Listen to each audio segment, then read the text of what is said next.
Hey yo les potes, c'est Pomme, j'espère que vous avez la pêche, moi ça va super. Alors, première vidéo de la chaîne, c'est une chaîne qui va être dédiée pour les tutos de jeux, voilà en tout genre. Il n'y aura pas de jeu fixe, des jeux qui me tiennent à cœur, où je suis bon, ça va de soi, sinon ça sert à rien. Et pour cette première vidéo, j'ai choisi le jeu Tale of Wind. Pourquoi? C'est un petit MMO voilà, que j'ai découvert par des influenceurs il y a quelques temps. J'ai testé, j'ai joué, j'ai accroché. Donc je veux partager mon savoir. Faut savoir que ce jeu, contrairement à tous les MMO sur téléphone, il est très peu pay to win. Il est plutôt orienté pay to fast. À partir d'une certaine somme investie, il devient pay to win. Voilà, il n'y a pas de secret, hein. Mais c'est quand même limité. Alors pourquoi c'est limité? Faut savoir que selon le serveur que vous allez choisir, vous aurez un plafond de niveau. Et ce plafond de niveau limite quand même le pay to win ou limite aussi le pay to fast. Donc quelqu'un qui va mettre très peu d'argent, vous pourrez concurrencer avec lui. Un mec qui est pay to win, voilà. Pas besoin de vous faire de photos, vous savez que c'est bon. Faut savoir que moi, actuellement sur mon serveur, le plafond max c'est 70, comme vous avez pu le voir. Faut savoir que depuis le début du serveur, je suis top 10 de ma classe et top 20 du serveur.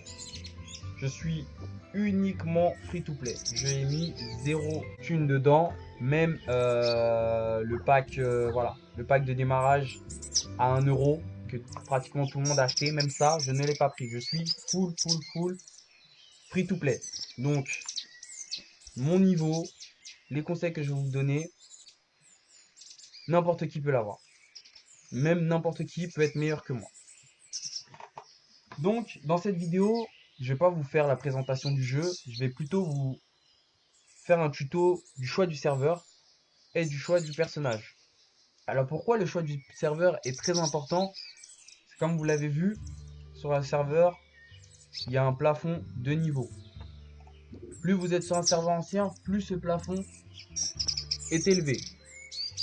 Je vais vous donner les avantages et les inconvénients. L'avantage d'être sur un ancien serveur, c'est que le plafond du niveau est plus élevé, donc vous allez pouvoir monter plus de niveaux, pouvoir débloquer plus de choses. Parce que faut savoir qu'il y a certains événements qui sont liés au niveau ou liés à l'ère du serveur. L'ère du serveur qui est représentée en âge du royaume.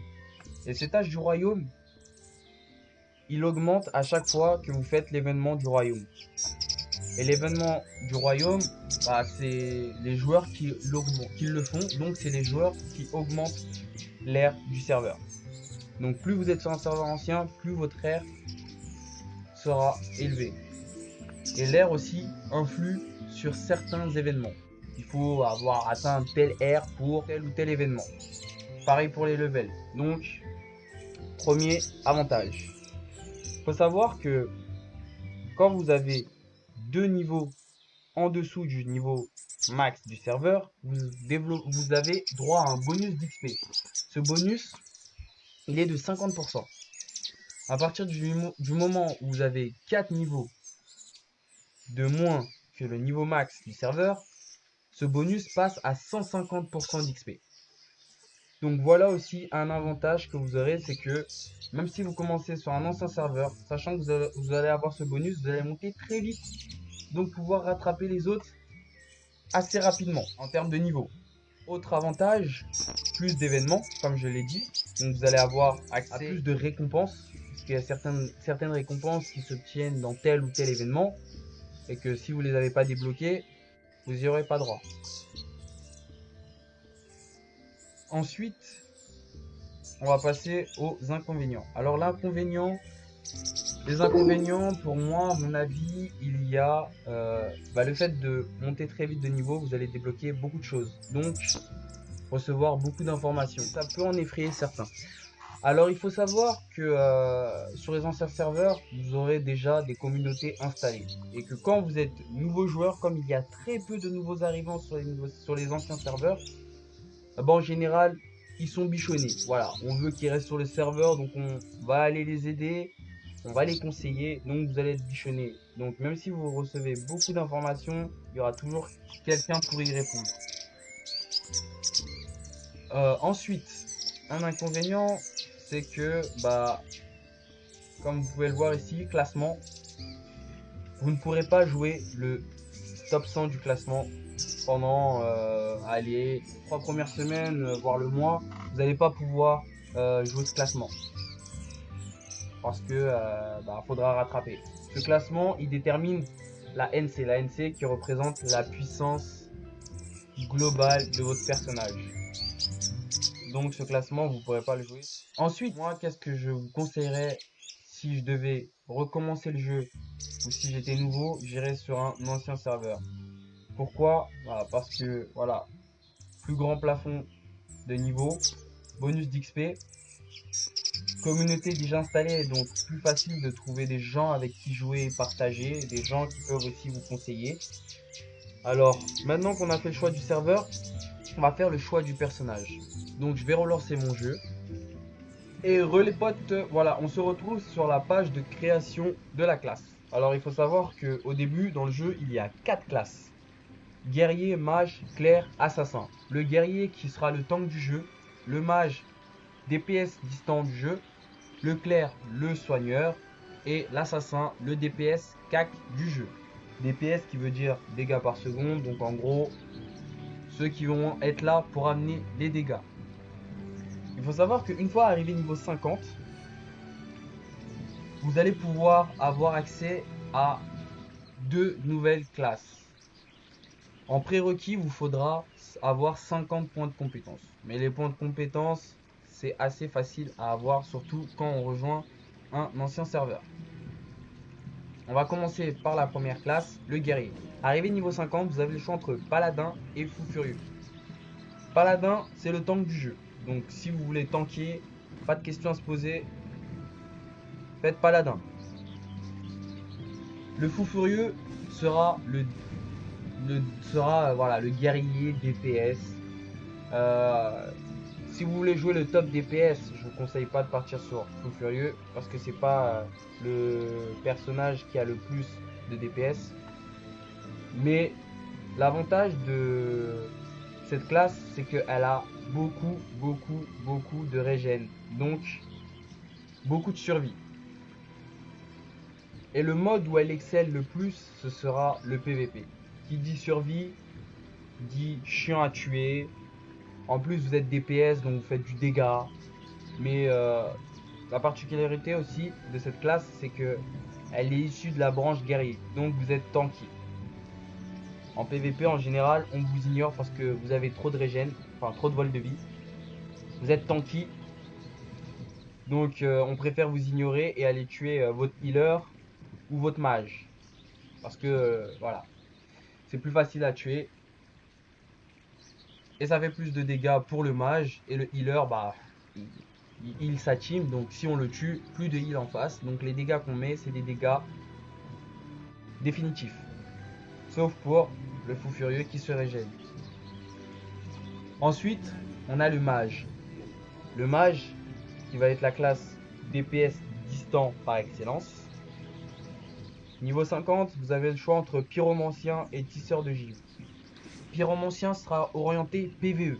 Ce sera vraiment le gros DPS, j'envoie de gros dégâts, voilà. Si vous voulez jouer le kikimeter, partez sur un pyromancien. Tisseur de givre, ce sera le mage avec le plus de contrôle. Donc orienté PVP. Si vous jouez PVP, partez sur un tisseur de givre. Parce qu'il faut savoir qu'en PVP, le plus important c'est le contrôle. Si vous êtes contrôlé, vous allez ni pouvoir vous soigner, vous allez rien pouvoir faire en fait. Vous n'allez pas pouvoir lancer de sort, pas pouvoir bouger.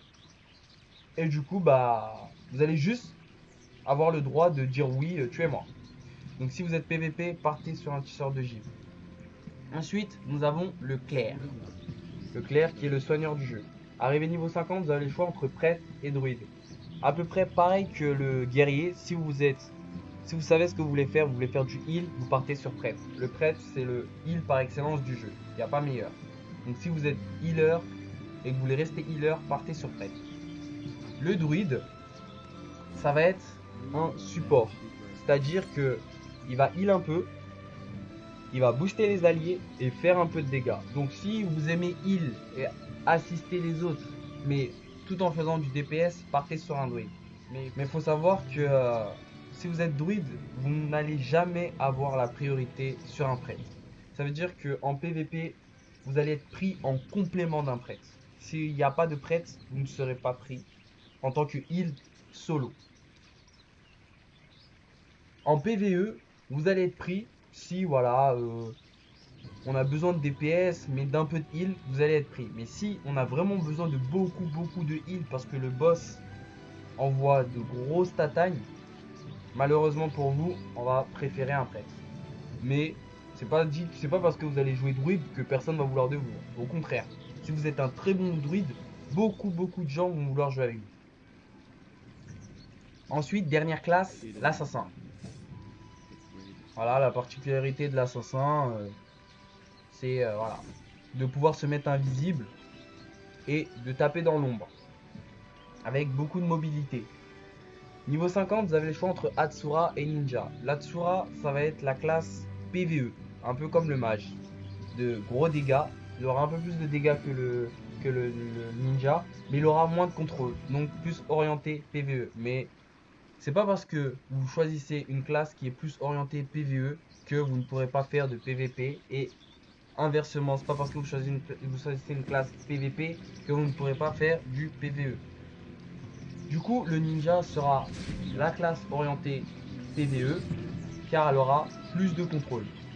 Il faut savoir une chose, c'est que pourquoi le ninja sera un peu plus avantagé que l'Atsura en PvP, c'est que il a plus de contrôle comme je l'ai dit, mais il a aussi le fufu amélioré. Il faut savoir que l'assassin de base peut se mettre invisible, mais au niveau 50 avec la nouvelle classe, en ninja vous débloquez un talent qui améliore justement cette furtivité. Ce qui fait que quand vous êtes invisible et que vous recevez des dégâts ou que vous lancez des sorts, vous pouvez rester invisible pendant 3 secondes.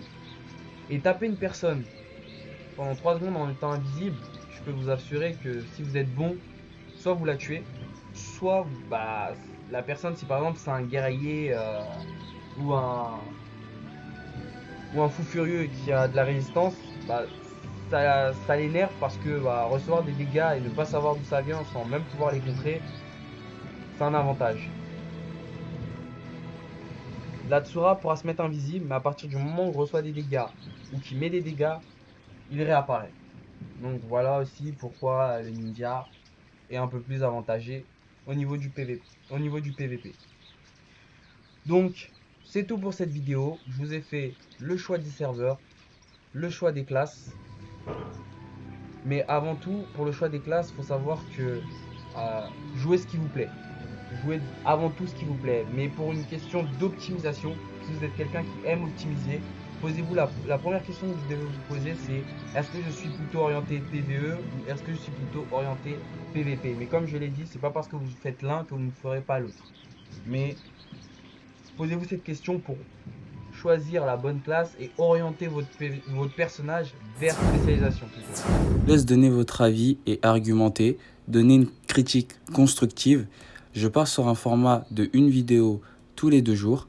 La prochaine vidéo portera sur le rush d'un nouveau personnage, comment optimiser l'XP et le rush de l'ANC. Like et partage et abonne-toi si tu veux être de l'aventure. Merci et à plus tard. C'était Pomme.